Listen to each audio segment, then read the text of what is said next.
আজকের আলাপের বিষয় হইতে পারে যে বিএনপির রাজনীতির মূল সংকটটা কোথায়। এটা আলাপ করাটা জরুরি হয়ে পড়ছে, কারণ অনেকে মনে করতেছেন যে বিএনপির সাথে কেন আমাদের দূরত্বটা বাড়ছে। আমরা অনেকেই যারা বিএনপির সাথে হাসিনা হটাও আন্দোলন করছি, তাদের সাথে বিএনপির একটা দৃশ্যমান দূরত্ব তো তৈরি হয়েছে। তার সঙ্গত কারণও আছে, সেই কারণগুলো নানা সময় বলা হয়েছে, আবার আলাদা করে করার দরকার আছে বলে মনে করি না। কিন্তু বিএনপির সাথে এই সংকটটা কি হঠাৎ করে তৈরি হয়েছে? না, এই সংকট অনেক আগে থেকেই ছিল। সেজন্য হাসিনা হটানোর লড়াইয়ে সে নেতৃত্ব দিতে পারে নাই। বাংলাদেশের সবচেয়ে বড় রাজনৈতিক দল হওয়ার পরেও সে 2024-এর বিপ্লবের নেতৃত্ব দিতে পারে নাই।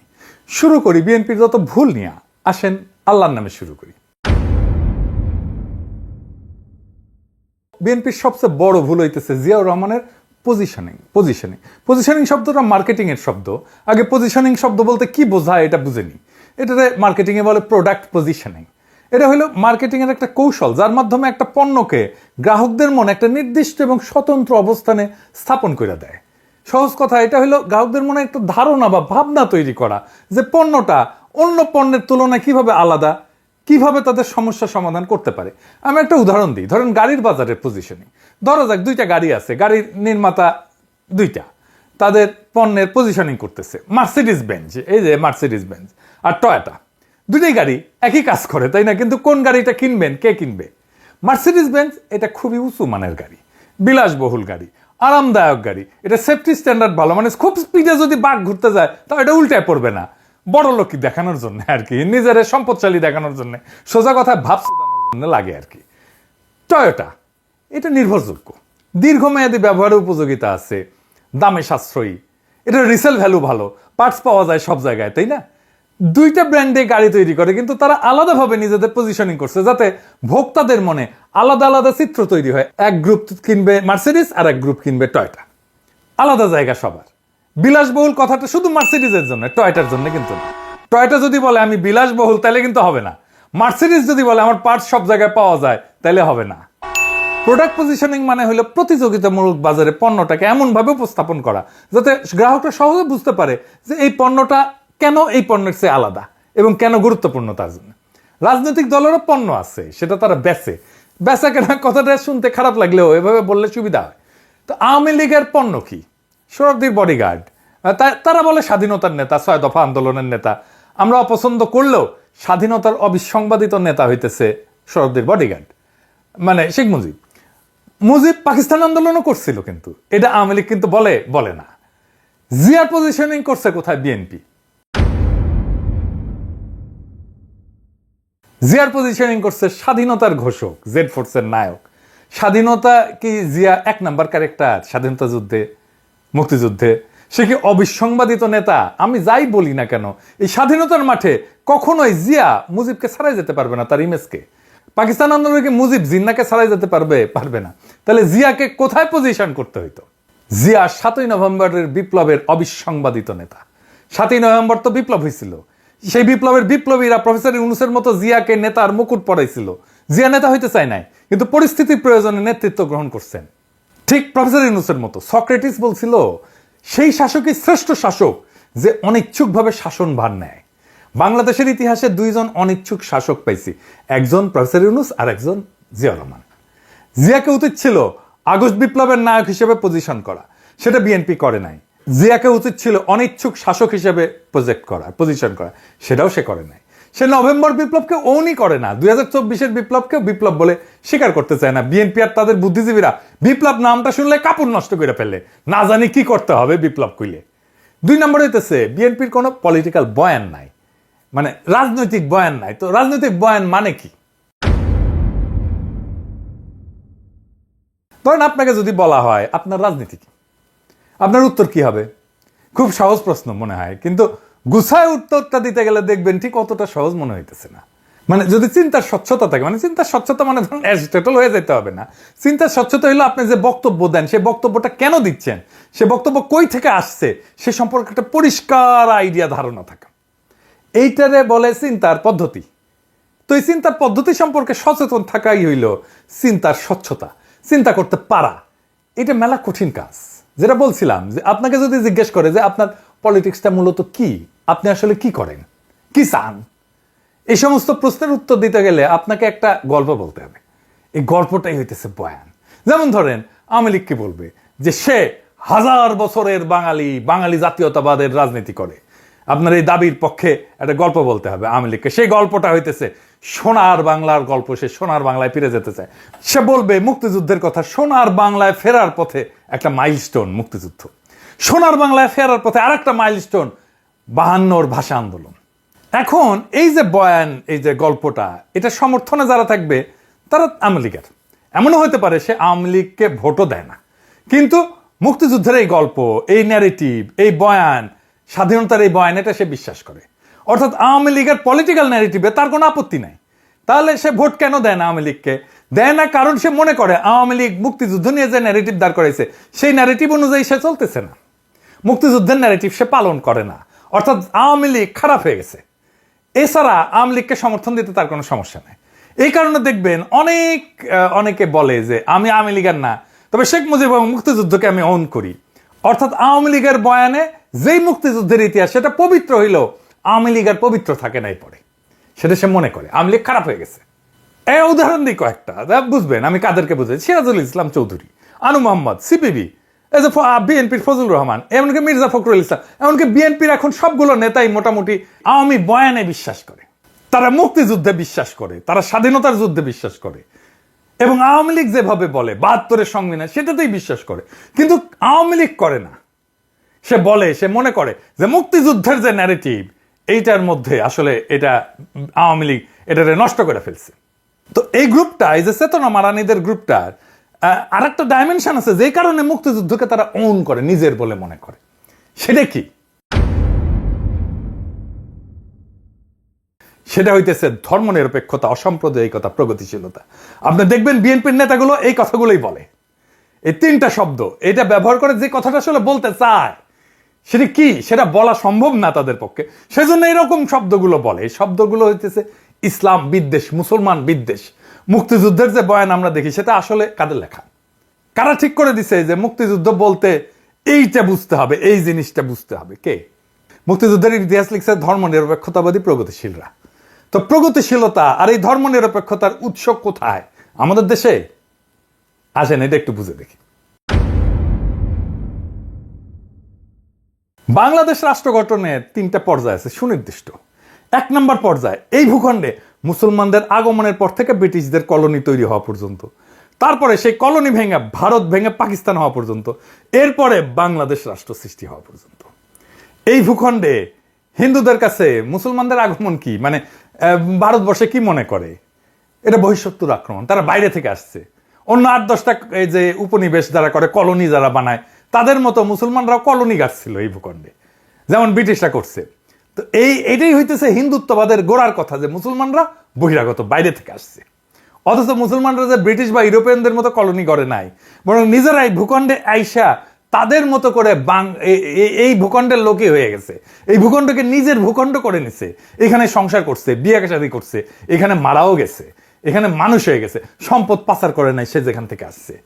সেইটা কিন্তু এই হিন্দুত্ববাদীদের বয়ানে পাওয়া যায়। বখতিয়ার খলজি তো আসছে আফগানিস্তান থেকে, সে কি আফগানিস্তানে নিয়ে গেছে তার সম্পদ? না। তাহলে কথা দাঁড়াইলো এই যে মোদির মতো হিন্দুত্ববাদীদের কাছে মুসলমানরা হলে এই উপমহাদেশে কলোনি করতে আসছে। এই কলোনাইজারদের কাছ থেকে বাঁচার একমাত্র উপায় হলো হিন্দুদের রাষ্ট্র গঠন করা। এটা বঙ্কিমচন্দ্রের রচনা পড়লেই বুঝবেন, শরৎচন্দ্রের রচনা পড়লেই বুঝবেন, দেখবেন যে কেন কিভাবে হিন্দুদের রাষ্ট্র গঠন করতে হবে। এই বয়ান দাঁড় করানোর জন্য বঙ্কিম সারা জীবন কাজ করে গেছে। তাহলে বিষয়টা দাঁড়াইলো যে ভারত বা হিন্দুত্ববাদ এমন বয়ানই দাঁড় করাবে বা এমন বয়ানকে সমর্থন করবে যেটা হিন্দুত্ববাদের স্বার্থকে মুসলমান জনগণের স্বার্থের উপরে দাঁড় করাবে। আচ্ছা, এবার আসেন দেখি, আপনি যদি আমাদের এই দিককার এত পূর্ববঙ্গের বা বাংলাদেশের রাজনৈতিক ইতিহাস দেখেন, এখানে মূল দ্বন্দ্বটা আসলে কিসের ছিল? এই ভূখণ্ডের জনগোষ্ঠীর লড়াইটা কি নিয়েছিল? আসেন সেটা একটু বুঝে দেখি, তাহলে আমরা বুঝতে পারবো যে আসলে আমরা কোথায় যাইতেছি এবং কোথায় থেকে কোথায় আসলাম। দ্বন্দ্বটা মূলত জমি নিয়ে। জমি নিয়ে কেন? কারণ জমি কৃষিভিত্তিক সমাজের জীবিকা। মূলত পৃথিবীর অধিকাংশ দ্বন্দ্বই তার সম্পদ নিয়ে। আমাদের কৃষিভিত্তিক সমাজের সম্পদ তো জমি, তাই দ্বন্দ্বটা জমি নিয়ে হওয়ার কথা।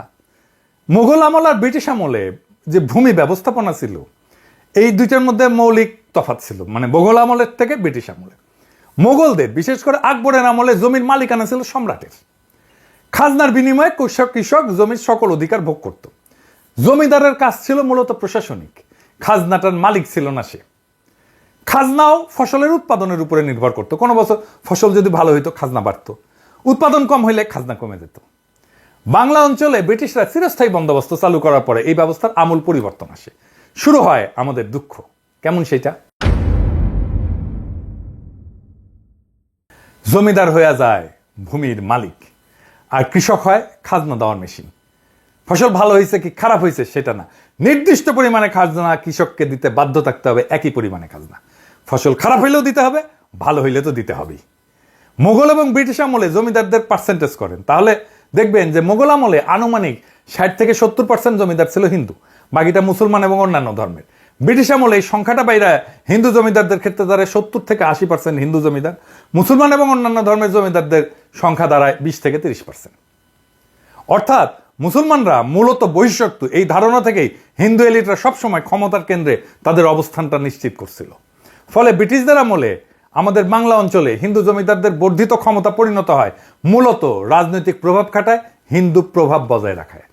আর এই চিরস্থায়ী বন্দোবস্তের জমিদারি প্রথায় হইয়া দাঁড়ায় বাংলায় ফিরে পাওয়া সেই ক্ষমতা যা হিন্দু রাষ্ট্রে সে পাইতে চাইছিল, বা মুসলমানদের আগমনদের আগে যেই ক্ষমতাটা হিন্দুদের ছিল।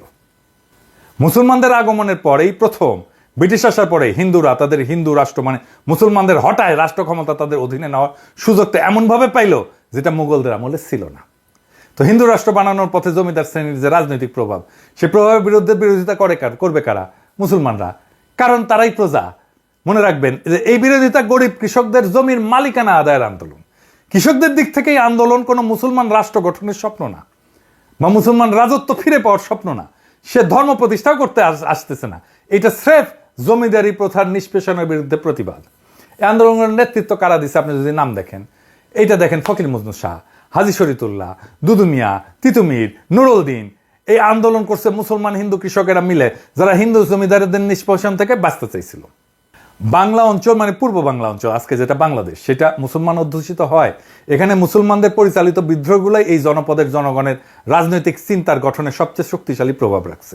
দেখেন হাজী শরীয়তুল্লাহ প্রশ্ন উঠাচ্ছে যে জমির মালিক তো আল্লাহ, কোন মানুষ না, ফলে জমিদারদের এই জমির মালিকানা আমরা মেনে নেব কেন? একটা গান আছে এই ধারণার উপরে ভিত্তি করে, শুনছেন কিনা জানি না। এটা হইতেছে এরকম: মাঠে মাঠে সোনালি ধান, পরাণ পাগল করে, কয়দিন পরে সেই ধান যাইব জমিদারের ঘরে রে, আমার হিস্সা নাই সেই ধানে। আমি যদি আল্লাহর বান্দা, জমিনও আল্লাহর, আদম হাওয়ার সন্তান মোরা, সমান অংশীদার রে, আমার হিস্সা যায় কোনখানে? এই যে প্রশ্নের ধরনটা ধর্মীয়, কিন্তু অর্থ কি? অর্থ হইল আমরা এই বেইনসাফি মানি না। অর্থাৎ ইসলাম হয়ে উঠতেছে অন্যায়ের বিরুদ্ধে প্রতিবাদের হাতিয়ার, প্রতিবাদের ভাষা। খেয়াল করেন, জমির মালিকানার প্রশ্ন পরিণত হচ্ছে একটা রাজনৈতিক প্রশ্নে। অর্থাৎ ইসলাম শুধু ধর্মেই সীমাবদ্ধ থাকতেছে না, এটা পরিণত হচ্ছে মজলুমের অধিকার আদায়ের অস্ত্রে। এই কারণেই বাংলাদেশে ইসলামকে শুধু ধর্মে রিডিউস করে নিয়ে আসাটা প্রগতিশীলদের একটা কৌশল। কারণ তাহলেই সে ধর্মকে ব্যক্তিগত বলে ড্রয়িং রুমে আলাপে বিষয় বানিয়ে ফেলতে পারবে, ড্রয়িং রুমে আটকায় ফেলতে পারবে, তার রাজনৈতিক প্রভাব থাকবে না। এর ফিরে যাই, তার মানে আমার রাজনৈতিক প্রশ্ন হচ্ছে যে আমার জমির মালিকানা যারা দেয় না তারা আমার শত্রু। রাজনৈতিক প্রতিপক্ষের জায়গা করে নিচ্ছে হিন্দু জমিদাররা। হিন্দু জমিদার মানে শুধু জমির মালিকই না, সে মূলত তার জমিদারের সকল প্রজার মালিক। জমিদারের বাড়ির সামনে দিয়ে জুতা পরে যাওয়া যায় না, হাঁটা যায় না, জমিদারের ছাও মারানো যায় না, জমিদারের নাতির অন্নপ্রাশনে টাকা দিতে হয়, বেশি খাজনা দিতে হয়। আবার মুসলমান যদি মুখে দাঁড়িয়ে রাখে তাহলে খাজনা দিতে হয় এক্সট্রা, গরু কোরবানি দেওয়া যাবে না, খাজনা দিতে না পারলে পিটায় মেরে ফেলবে। জমিদার পূজা করবে, সেজন্য খাজনা দিতে হবে মুসলমানদেরকে। তখন মুসলমানরা প্রশ্ন তোলে যে আমি কেন হিন্দুর পূজায় খাজনা দিব? এই জমিদারদের নির্যাতনের ইতিহাস জানতে হবে আপনাদেরকে, কি বিভৎস নির্যাতন করত। যাই হোক, ফলে জমিদারি উচ্ছেদের যে প্রকল্প, সেটা শুধু জমির মালিকানা পাওয়ার মধ্যে সীমাবদ্ধ থাকে না, সেটা নিজের জন্য রাষ্ট্র বানানোর একটা প্রকল্পে পরিণত হইতে থাকে। এমন রাষ্ট্র যেখানে কৃষক তার জমির মালিকানা পাবে তো বটেই, সেই রাষ্ট্রে সে মানুষ হিসেবে বেঁচে থাকার অধিকার পাবে। এই প্রেক্ষাপটেই বাংলার মুসলমানরা বঙ্গভঙ্গের পক্ষে দাঁড়াইছিল, কারণ বাংলা ভাগ মানে এই বঙ্গের জমিদারি কলকাতার জমিদাররা হারাবে, তার মুক্তি ঘটবে। আর এই বঙ্গভঙ্গের বিরোধিতা করছে রবীন্দ্রনাথরা, কারণ জমিদারি গেলে বজরাই বৈশা নিশ্চিন্তে প্রেম সঙ্গীত লেখা যাবে না, জমিদারি যাওয়া মানে পেটে টান পড়া। তাই লিখতে হইল আমার সোনার বাংলা আমি তোমায় ভালোবাসি। এই সোনার বাংলা কোনটা? এইটা। কোন ভূখণ্ডকে রবীন্দ্রনাথ সোনার বাংলা বলছিলেন? এইটা। রবীন্দ্রনাথের সোনার বাংলা এইটাই। শুধু জাতীয় সঙ্গীত নিয়ে হাউকাউ না কইরা এই সোনার বাংলা আইনা ঠিক বা আমার বাকশালীরা। কিন্তু পরিহাসের বিষয় হলো পূর্ব বাংলা তাকে ভালোবাসে না। কিন্তু এই জমিদারি রক্ষার গানটাই হয়ে দাঁড়ায় জমিদার বিরোধী জনগণের রাষ্ট্রের জাতীয় সঙ্গীত। কি তামাশা! এই জমিদার বিরোধী আন্দোলনে আসলে কি ঘটে? হিন্দু জমিদারদের যে অর্থনৈতিক, রাজনৈতিক আর সাংস্কৃতিক প্রভাবের কথা বলছি, সেই প্রভাবে প্রথম সংগঠিত আঘাত হয়ে নেয় এই মুসলমান কৃষকেরা। ফলে এই যে জমিদার শ্রেণীর যে আধিপত্য এবং আপামর হিন্দুদের যে আধিপত্য, তার উপরেও আঘাত পড়ে। একজন হিন্দু কৃষক এবং মুসলমান কৃষকের মধ্যে তফাৎ হইল যে ওই হিন্দু কৃষক মানসিকভাবে জমিদারদের সাথে অবস্থান করে, আর মুসলমান কৃষকটা থাকে দ্বিতীয় শ্রেণীতে। এমন তথ্য আপনি ইতিহাসেই পাবেন। জমিদার বাড়িতে দুই কৃষক গেল, একজন হিন্দু আর একজন মুসলমান। একজন বসলো পাটিতে আর একজন বসলো মাটিতে। কে মাটিতে বসলো বলে মনে করেন? মুসলমান কৃষক। দরিদ্র কৃষক হইলেও শুধুমাত্র হিন্দু হওয়ার কারণে আপনি সাংস্কৃতিকভাবে শক্তিমান হয়ে উঠবেন, নিজের শক্তি ফিল করবেন। এটা আপনি দেখতে পাবেন, এখনো দেখতে পাবেন যে আওয়ামী লীগের কাছ থেকে জীবনে একটা উপকার পায় নাই, কিন্তু বা চায় নাই, কিন্তু জুলাইয়ের গণহত্যাকে অস্বীকার করে এমন আওয়ামী সমর্থকের দিকে খেয়াল করে দেখলে বুঝবেন এরা আওয়ামী লীগ ক্ষমতায়, এই চিন্তাটাই তাকে ক্ষমতাবান করে তোলে। সে মনে করে আমি ক্ষমতার একটা অংশ, আমার একটা আলাদা ক্ষমতা আছে। ফলে মুসলমান কৃষক যখন হিন্দু জমিদারদের বিরুদ্ধে বিদ্রোহ করে, তার মনে তখন এই ব্যবস্থা উচ্ছেদের স্বপ্ন থাকে নতুন রাষ্ট্রের। এই রাষ্ট্রের স্বপ্নই তাকে দেখাইছিল পাকিস্তান, দেখাইছিল জিন্নাহ। ফলে পূর্ববঙ্গের মুসলমান এই পাকিস্তানের পক্ষে দাঁড়ায়। পাকিস্তান রাষ্ট্রের ধারণা আসছিল মূলত গান্ধীদের হিন্দুত্ববাদী ভারত বানানোর বিরোধিতা থেকেই। মুসলমানরা এই দেশে বহিরাগত শত্রু, এই ধারণার কন্টিনিউশন, ধারাবাহিকতা হইতেছে কংগ্রেস। যা বলতেছিলাম যে এই পাকিস্তান যখন বলে যে আমরা জমিদারি প্রথা উচ্ছেদ করে দেবো, তখন পূর্ববঙ্গের মানুষ কোনো দিকে না তাকায় তাকে সমর্থন করে। কারণ এমন একটা রাষ্ট্রের স্বপ্নই তো তারা এতদিন ধরে দেখছে। পাকিস্তান সৃষ্টি করতে চাওয়া আর গরিব মুসলমান কৃষকের পাকিস্তান রাষ্ট্র বানানোর প্রশ্নের সমর্থন দেওয়া এক না, এটা একটু মনে করাই দিতে চাই। পূর্ববঙ্গের জনগণের সমর্থন নেওয়ার জন্যই মূলত এই কথার উদ্ভব হয়েছিল এবং জনগণ তাতে সায় দিছিল স্বাভাবিকভাবে। তো স্বাদের জমিদারি উচ্ছেদ হয়ে যাবে, এটা মানা স্বাভাবিকভাবে অসম্ভব হিন্দু জমিদারি এলিটদের জন্য। হিন্দুত্ববাদী রাষ্ট্র প্রকল্পের জন্য এটা সবচেয়ে বড় শত্রু। কিন্তু বাস্তবতা হইল পাকিস্তান তৈরি হয় এবং স্বাদের জমিদারি জয় বাংলা হয়ে যায়। অর্থনৈতিক প্রতিপত্তি যদি চলে যায় হিন্দু জমিদারদের, তাহলে বাকি থাকে কি? হিন্দু জমিদারদের হাতে তখন একটা মাত্র অস্ত্র থাকে, সেটা হইল সাংস্কৃতিক আধিপত্য, বয়ানের আধিপত্য। শুধুমাত্র তাহলেই পাকিস্তানকে ভাঙা যাবে। পাকিস্তান রাষ্ট্রে বহু সমস্যার কারণে পাকিস্তানকে সবচেয়ে বেশি সমর্থন করা বাঙালি মুসলমান কৃষকের স্বপ্নভঙ্গ হয় কিছুদিনের মধ্যেই। কেন হয়, কখন হয়, একটু বুঝে দেখি। প্রথম হয় ভাষা আন্দোলনে 52-তে। ভাষা আন্দোলন কিন্তু কোনো মাতৃভাষার আন্দোলন ছিল না, শুনলে খারাপ লাগবে, কিন্তু আসলে কেন ভাষা আন্দোলনটা হইল? এইটা ছিল গরিব কৃষকের ছেলের চাকরি পাওয়ার আন্দোলন। জমিদারি প্রথার শিকল থেকে রক্ত দিয়ে বেড়ে আসে কৃষক যখন শোনে রাষ্ট্রের ভাষা হবে উর্দু, অর্থাৎ সে বাংলায় কথা বলার ছেলে আর সে চাকরি পাবে না, সে বিদ্রোহ করে বসে। 52-র ভাষা আন্দোলন এই দেশের মেহনতি মানুষকে চেনার একটা বিশাল সুযোগ। পাকিস্তান আন্দোলন করে পাকিস্তান বানানো বাঙালি মাত্র 5 বছরের মাথায় রাষ্ট্রের বিরুদ্ধে বিদ্রোহ করে বসে। ফলে এদেশের জনগণ যে নিজের স্বার্থ বুঝে এবং বুঝে নিতে চায়, অন্তত তাকে বেশি দিন মুখে চুষনি দিয়ে চুপ করে রাখা যায় না, সেটা এই ঘটনায় বোঝা যায়। আমি এই জন্যই বলতাম, বারে বারে বলতাম, হাসিনার শাসন টিকবে না, কোথাও কোনো প্রতিরোধ নাই। আমি তখনও বলছি টিকবে না, আপনারা অবিশ্বাস করছেন অনেকেই, বলেন আমি বাড়ায় বাড়ায় বলি, আমি সকাল সন্ধ্যা হাসিনাকে ফেলাই দিই। এটাই আমাদের শক্তি। অনেকে আবার বলে যে আবার ফ্যাসিবাদ আসবে, আসতে পারে, টিকবে না। অনেকে বলে ভারতীয় আধিপত্যবাদ আসবে, আসতে পারে, টিকবে না। অনেকে বলে বিএনপি আওয়ামী লীগের শাসনের মতোই শাসন চালাইতে পারে, টিকবে না। বাংলাদেশের মাটিতে বাতাসে এমন কিছু একটা আছে, এটা মাথা নোয়ানোর না। এটা আমি আপনি না থাকি, বাংলাদেশ আবার জায়গা উঠবে, বাংলাদেশ আবার প্রতিরোধ করবে। যা বলছিলাম যে হিন্দু জমিদারদের শ্রেণীর যা সাংস্কৃতিক বয়ান, এই আধিপত্য তৈরি করে কে? আধিপত্যই তৈরি করে প্রগতিশীলতা, অসাম্প্রদায়িকতা এবং ধর্মনিরপেক্ষতার নামে। কারা করে? প্রথম আলো, টেলি স্টার, সিপিবি, ছায়ানট, উদিসি, এদের মাধ্যমে। যে কথাটা বলার জন্য এই তিনটে শব্দ ব্যবহার করে সেটা কি ইসলাম বিদ্বেষ, মুসলমান বিদ্বেষ। কারণ কি? তার কারণ এই মুসলমান তার শখের জমিদারি, তার হিন্দুত্ববাদী ভারত ভেঙে দিছে। ফলে তাদের গায়ের ধরে না পারি চিন্তার ক্ষমতা আমাদের নিচেই রাখবো। প্রমাণ দিই আপনাকে। যদি জিজ্ঞেস করা হয় একজন অসাম্প্রদায়িক প্রগতিশীল লোক বললে আপনার মাথায় কেমন চিত্র ভাইসা ওঠে, আমি উত্তরটা দেব না। তবে শুধু এটুকু বলবো যে আপনার মাথায় কোনো দাড়ি টুপিওয়ালা লোককে, মুসলমানকে অসাম্প্রদায়িক প্রগতিশীল বইলে মনে হবে না। মুক্তিযুদ্ধের পর থেকে আমাদের রাষ্ট্রের রাজনৈতিক বয়ান যেটা আধিপত্য করতেছে, সেই বয়ানে কি দাড়ি টুপি পরা কাউকে স্থান দেওয়া যায়? ভেবে দেখেন। আমাদের প্রধান বয়ানে দাড়ি টুপি পরা সবাই হলো পাকিস্তানি, এবং জাফর ইকবালদের মতো সবাইকে পাকিস্তান পাঠাই দিতে হবে।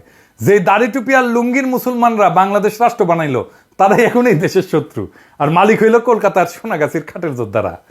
এই দেশের অসাম্প্রদায়িকতা হইল পয়লা বৈশাখে রমনায় সিঁদুর ধুতি, হাতে শাখা পইরা মুসলমানদের ছেলেমেয়েদের নৃত্য করা, আর দাড়ি টুপি বোরখার আদম হইল দেশকে জঙ্গি বানাইতে চাওয়া চরমপন্থী ইসলামিস্ট। এই তো প্রগতিশীলদের বয়ানে মুক্তিযুদ্ধ, তাই না? যে গরিব মুসলমান কৃষক জমির মালিকানা আর অধিকারের রাষ্ট্র বানাইতে বহু সংগ্রামে শেষে এই বাংলাদেশ বানাইলো, সেই বাংলাদেশে তারা হয়ে গেল দেশ বিরোধী। খুব মজার ব্যাপার না? আর এই বয়ানের কারিগর কারা? এই বয়ানের কারিগর হইতেছে সেই প্রগতিশীল সাম্প্রদায়িক ধর্মনিরপেক্ষ ভাইয়েরা আর বোনেরা। এই বয়ানই তো হিন্দু জমিদারদের কালচারাল ন্যারেটিভের আধিপত্যের বয়ান, যে বয়ান এসে থিতু হয়েছে আওয়ামী লীগের হাতে। ফলে আওয়ামী লীগ হয়ে উঠছে ভারতের একমাত্র বর্ষার স্থল। বিএনপির রাজনৈতিক দেউলিয়াত্বের কথা উঠতে যে এত বড় ইতিহাস আনতে হইল, ক্ষমা করবেন, এবার বিএনপির আলাপে ঢুকবো। জেনারেল জিয়া হইলেন এই দেশের ইতিহাসের দ্বিতীয় প্রধান রাজনৈতিক ব্যক্তি, যিনি ভারতের সৃষ্ট বাংলাদেশে অনুষ্ঠিত এই বয়ানের বিরুদ্ধে দাঁড়ায় পড়ছিলেন দ্বিতীয় ব্যক্তি হিসেবে। প্রথম ব্যক্তি কে ছিলেন? মৌলানা ভাসানী। অর্থাৎ মুক্তিযুদ্ধ তথা বাংলাদেশের পলিটিক্যাল ডমিনেন্ট বয়ানকে ভেঙে নতুন বয়ান দাঁড় করাইছিলেন জিয়াউর রহমান। তিনি যে খুব শক্ত বয়ান দাঁড় করাইতে পারছিলেন তা না, তবে আওয়ামী বয়ানের বাইরে তিনি আসতে পারছিলেন। ফলে ভারতের হেজিমনির বাইরেও যে এদেশে পলিটিক্স করা যায় সেটার পথ তিনি দেখাইছেন। এমনকি মৌলানা ভাসানী ক্ষমতায় আসতে পারেননি, জিয়াউর রহমান ক্ষমতায় চলে আসছিলেন।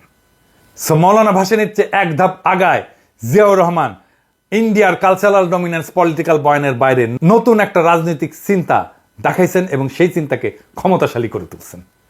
আজকের বিএনপির অবস্থা কি? আজকের বিএনপি মুক্তিযুদ্ধের কথা বললে, ৭২-এর সংবিধানের কথা বলে রাজনীতি করতে চাইতেছে। প্রথম আলো ডেইলি স্টারের সামনে জিয়াফত দিলে বিএনপির পুচ্ছে আগুন জ্বলে যায়, আর মির্জা ফখরুল মিছা কথা বলে বক্তৃতা দেয় যে পত্রিকা অফিসে আগুন দেওয়া হয়েছে। এমন বাংলাদেশকে আমরা চেয়েছিলাম। বাংলাদেশ রাষ্ট্রের সাথে সবচেয়ে বড় গাদ্দারি এখন বিএনপি শুরু করছে। বিএনপি যদি মুক্তিযুদ্ধের আওয়ামী বয়ানই ফেরি করে, তাহলে আলাদা করে পার্টি করার প্রয়োজনীয়তা কিসের? আওয়ামী লীগ করলেই তো পারে। তো মুক্তিযুদ্ধের বয়ান দিয়ে যে ফ্যাসিজম আওয়ামী লীগ চালু করছিল, সে একই কাজ তো বিএনপিও চালু করলো। তাহলে বিএনপির নিজের রাজনীতি কোনটা?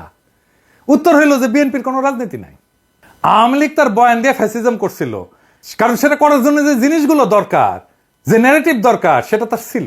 বিএনপির ফ্যাসিজম করতে পারবে না, কারণ ফ্যাসিস্ট হওয়ার জন্য যে ন্যারেটিভ দরকার সেটা তার নাই। বড় জোর চাঁদাবাজ হইতে পারবে, টেন্ডারবাজি করতে পারবে, ঘুষ খাইতে পারবে, টেম্পু স্ট্যান্ড দখল করতে পারবে, আওয়ামী লীগের চাইতে কুৎসিত ভাবে গালি দিতে পারবে, কিন্তু রাজনীতি করতে পারবে না।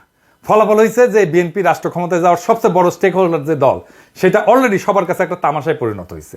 তাদেরকে এখন টেম্পু স্ট্যান্ডের চাঁদাবাজ বলা হয়।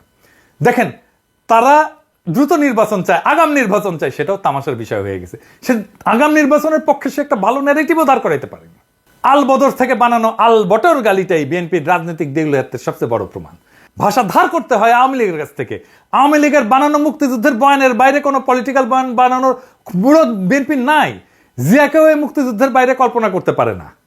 আওয়ামী লীগের শত্রু বানানো দেখে আওয়ামী লীগের শত্রু জামাতকেই তার শত্রু বানাইতে হয়। আওয়ামী লীগ যেহেতু বানাইছে, তাকেও বানাইতে হবে। সেজন্য সে আসলে দেখেন, সে আওয়ামী লীগ বয়ানের ভিতরেই আছে, আওয়ামী লীগের ন্যারেটিভের ভিতরেই আছে। আওয়ামী লীগেররা যে গালিটা দিত, বিএনপি একই গালি দিচ্ছে রাজাকার বইলা। যারা আওয়ামী লীগের শত্রু ছিল তারা এখন বিএনপি শত্রু হয়ে গেছে। সিপি গ্যাং এর মতো তারা ঝাঁপায় পড়তেছে আমাদের ফেসবুক পোস্টে।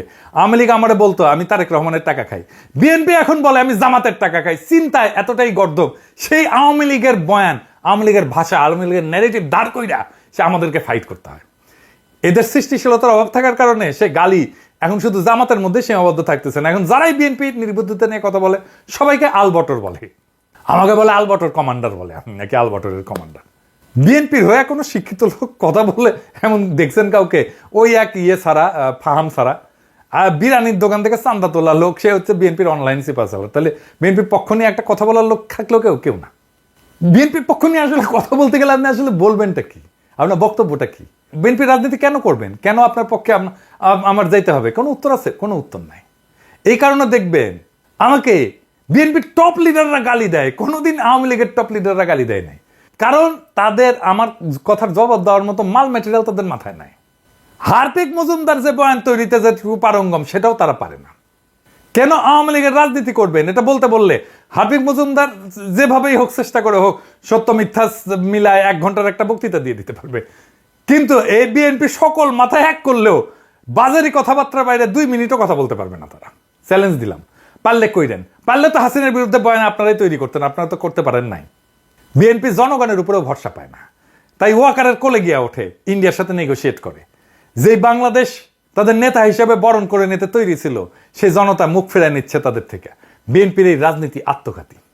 বিএনপিতে যদি র্যাডিক্যাল পরিবর্তন না আসে চিন্তা এবং চর্চায়, তাহলে বিএনপির কোনো ভবিষ্যৎ নাই। কথাটা বিএনপি আলাদের ভালো লাগবে না, কিন্তু এটাই বাস্তব।